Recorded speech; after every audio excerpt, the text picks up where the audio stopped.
Good evening. This is Brown at I of Brown, and tonight we are going to be talking about Super Hybrid. So, Super Hybrid tells a story of a dark, mysterious car and that is driving around downtown Chicago late at night without a driver, I might add, and is also able to disguise itself as a different vehicle as it goes from scene to scene and street to street in an endless feeding frenzy as it devours unsuspecting pedestrians. But one particular night, it gets into a traffic accident, and seeing as how it looks like a damaged car, it's taken to a police impound station where the overnight crew puts it up with along with all the other vehicles that they're working on to take care of in the morning. But unfortunately, they do not reckon with the fact that they are trapped in this building with a creature that is able to disguise itself as your average automobile and is feeding on human blood. And also, they are having to contend with a rather overbearing and possibly PTSD riddled supervisor who locks them in the building overnight due to a rash of break-ins, and how he's fed up with junkies constantly coming in and stealing their stuff. And it's basically a combination of events that results in a bad outcome for everyone. So this is a movie that I kind of picked up on a lark. It was on sale, very cheap, and I was thinking, hey, this might be a fun movie, B-movie escapism. And every now and then, you rent a movie or you buy a movie on sale for the cheap, and you get something good. But on the other hand, there are times where you unfortunately get what you pay for.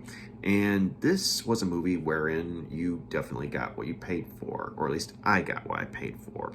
And it's a movie that I really want to like, because even though I knew going in it was going to be a B movie and it was more than likely going to be more than a little cheesy. I mean, a killer car, it's hard to make a killer car into something that's legitimately threatening, or to make a movie that's actually good wherein the antagonist is in fact a killer car, although it is not impossible. Look at John Carpenter's Christine, which is easily my favorite killer car movie, and is a darn good movie in and of itself. So go see it, check it out. John Carpenter's Christine, check it out. But this is no Christine. This is a B movie through and through, and I do not say that in an endearing way. This is a very low budget movie that has very little inventiveness, and it has a reasonably good cast of actors, which managed to bring some life to the characters that they're playing, in the sense that you feel like you're watching characters who are at a auto maintenance job.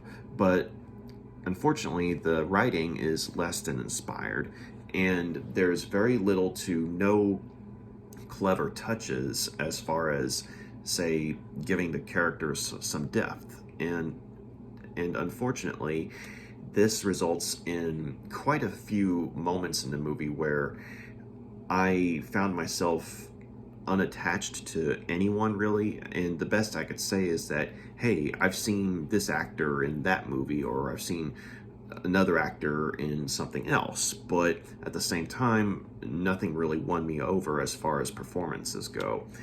And as far as, say, the car itself, there were some interesting ideas with it, such as it being able to change its appearance to lull unsuspecting victims to it, where it would eventually get them inside of it by, say, opening up its own doors, and they would go in thinking, oh, hey, what's going on with this car? And then, boom, it eats them. But, I mean, I did like some of the, camera work and editing that were kind of showing the car changing. And for the most part, they actually don't show the car change, but it'll say go around a corner as one vehicle, and as it comes around the other corner, after, yeah, right before it comes around the corner, you'll hear some growling or shifting sound effects, and then it comes around the corner and it looks like something else entirely. I mean, at one point it goes from your average, sedan car, and then after it goes around a corner, it becomes a full-on pickup truck. So, I mean, not exactly stellar in terms of special effects, but at the very least, I did appreciate how they used some editing and trick camera work as far as that goes. There was, I guess, just a little bit of effort there in that regard, and I think that's where the movie might have been a little better if they had simply stuck to showing this car doing its thing, but instead that there are points where you actually see what this car really is, and it's this sort of tentacled monstrosity that has something that looks like alligator teeth and it's under its hood. And while there's a nice little jump moment where when one of the characters is trying to open the hood, and once it's ripped and you see this mouth open up, and then this teeth just kind of lunge at the character, and this creature just screams at them, and I mean, that part was actually a nice little jump moment. But it was a moment where the special effects were used sparingly and were used rather well. But unfortunately, as the movie goes on and you see more and more of the actual creature, I mean, you're watching a cheap B movie, but I think they could have maintained the illusion of, say, not having to contend with budget issues if they had simply limited the exposure of the creature. And to be fair, for the most part, they do focus more on the various forms of automobiles that the creature takes instead of what the creature itself looks like. It's just that once you see the creature in all its glory and its flinging tentacles and what have you, it's very obviously CGI that's very shoddily rendered, and that's something that when you factor in say for instance characters that you don't really care about, pacing that goes along at a very uneven, glacial, uneven pace, because one minute it'll be slow going and lumbering, but with very poor attempts at character development. But on the other hand, whenever an action scene comes up, it'll be going pop pop pop, and then it'll slow down again. But at the same time, it just you factor all those in together, and then you have a monster that is less than stellar to look at on screen. I mean, it wasn't really that good of an experience. I mean, it wasn't even fun per se. I did like how the very beginning of the movie, when as the credits are going up on screen, and you're seeing the car driving around Chicago, and it's just this black car, and this soundtrack, it's a rather ominous tone, and it sort of sells the fact that there's something off about this car.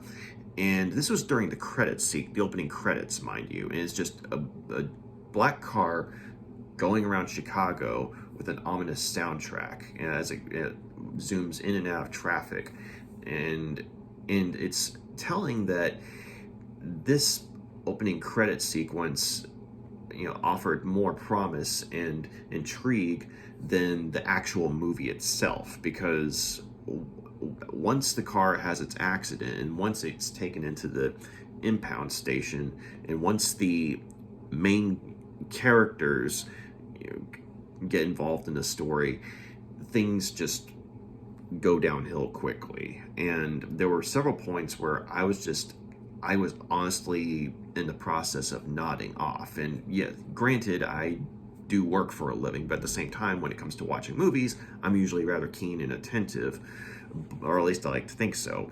But this was something that I was really struggling to pay attention to, at least in the middle of the movie, wherein the main characters are on screen, and I mean they were less intriguing or less compelling than the car itself, or I should say the monster itself. And the monster wasn't even that compelling, and nothing could really match the initial intrigue that the opening credits offered. And so, I mean, there were moments where you could tell that they were probably trying to offer some, I guess, compelling characterizations, like the character of Ray, played by Oded Fehr. I hope I'm saying his name right. He was an actor who was in the movie The Mummy, and he was very good in that part. He was, I forgot what they were called, but they were sort of like an ancient order that was, you know, charged with keeping people from resurrecting Imhotep, the mummy.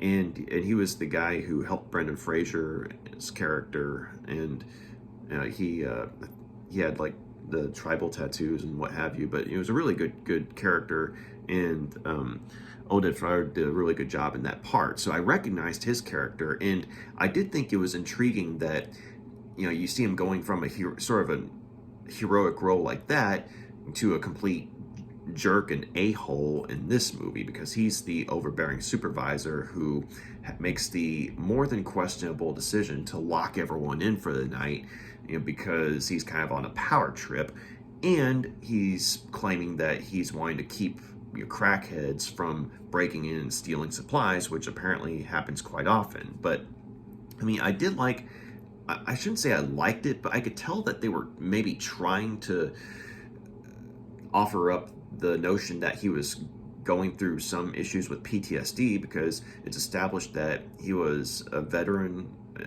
of the Iraqi war, and you know, because you see pictures of him with some of his comrades in arms and some of his awards, I guess, but and some of his dialogue, you know, conveys as much, and even one of his co-workers, you know, tells another character about it. But considering how much of an a-hole this character's being, and how abrasive he is with the overall situation, and how once this killer car makes itself known and everyone's confronted with the fact that there is a killer car in their work area, you know, most of the people are more concerned with trying to stay alive and get out of the building, but he's concerned with trying to trap it and, say, sell it off, and everyone splits the profits, you know, from, say, the media or something like that. But he has very skewed priorities, and he's a very unpleasant character, and I felt like they could have done more with this character if maybe, for instance, I guess if they'd gone a little more into his PTSD. And granted, I know that this isn't that kind of movie. You're not really supposed to expect anything deep and profound or anything like that, but I did think it would have been interesting if, you know, say you had a character who had served in combat, you know, trying to come back into the world, and maybe isn't exactly cut out for civilian life because they're so dead set on the military regimen that that got them through their time in combat, but then they're confronted with the outlandish situation, you know, such as the characters are confronted with. And I feel like there are moments where they were trying for that. And Oded Fehr, I mean, he's a good enough actor to where you can tell they're at least trying for something, but unfortunately, the writing, it just wasn't there. I mean, the idea was there, but the actual dialogue and what have you is just, it really helped the situation. And as far as, say, the other characters go, I mean, I'm not going to say that the actors themselves were terrible, because, I mean, they were good enough to where, you know, they did the best they could with the material they had to work with, but it's just that the script itself was not a good script. I mean, the ideas there were some interesting ideas, but the dialogue that they had, it felt very cliche.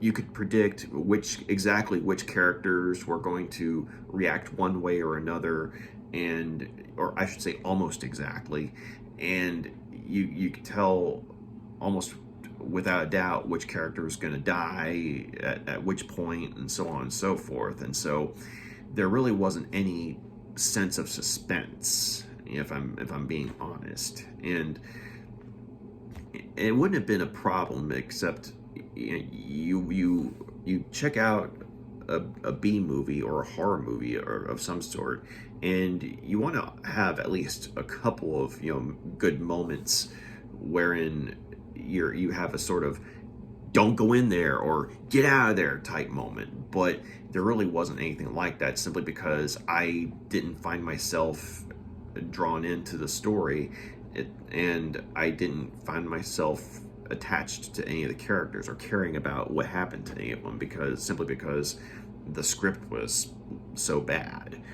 And I just I was very disappointed in this movie. I mean, I can't complain any more than I already have, if I'm being honest, because I mean, this is just a cheap B movie that I knew going in it was going to be a cheap B movie, but at the same time, it would have been nice if it had surprised me with something fun and at least a decent movie all around. But it just wasn't in the cards, I guess. And the writer was a guy named Neal Marshall Stevens, and he wrote the screenplay for a horror movie called 13 Ghosts, which I have not seen it, but I know it kind of has a bit of a following. And so the guy clearly has some pedigree or when it comes to, or at the very least he has some horror credentials. But I guess this was an off day for him, because this just wasn't a strong screenplay. And the director, Eric Valette, and he had directed. I mean, he had done he had done horror movies prior to this one, and there's a moment or two where you can see, I guess, a horror background in the proceedings. You could tell that whoever was making the movie, they at least had some idea of how to direct a horror movie. It's just, I guess, the fact that they were saddled with a screenplay that was not a good screenplay, and plus the fact that they had a low budget to work with, the director's talents weren't really on hand to see or anything like that. I mean, you couldn't tell that this individual had, I guess, done anything remarkable prior to this movie, or if you were to watch Super Hybrid and this was the only movie you'd seen by the guy, you couldn't really tell. You couldn't honestly not have any idea that the guy had done some horror movies of any sort of acclaim prior to this. But at the same time, I mean, he did what I guess he could with the material they had, and you just got a subpar movie. I mean, with all the factors involved. And I did like the music, the soundtrack by Thomas Schobel and Martin Tillman, because there are moments where, such as in the aforementioned opening credit sequence, where you get the note, sort of a hint of this dark, otherworldly element, and that's something that it would have been nice if the movie had actually been able to deliver on that. But it's just that the soundtrack it's a decent soundtrack that's in a very subpar movie. But I mean, whenever the car's doing its thing and you hear this ominous droning music, and whether the car's driving down the city streets of Chicago or it's stalking a victim, they sort of work in tandem. And not only do you have the soundtrack itself, but you have this sort of growling and pulsing sound of the car itself, all sort of working together. And so I did like that aspect of the movie. But it's just, once again, you have you have decent, you have competent people working in a subpar movie. And so there was another bit that I kind of appreciated. I mean, it was kind of contrived, but at the same time, I appreciated the fact that there was some effort made to show. Or so basically, one of the characters offers up a possible explanation as to what this creature could be, and the fact that this particular character was established as trying to pass his college courses while working in the Impound station, and he it just so happens that some of his courses involved undersea biology, I believe, because he remembers a lesson about some forms of life that take on the physical characteristics of other creatures, or at least they're able to camouflage themselves as part of their surroundings to lure prey into its grasp.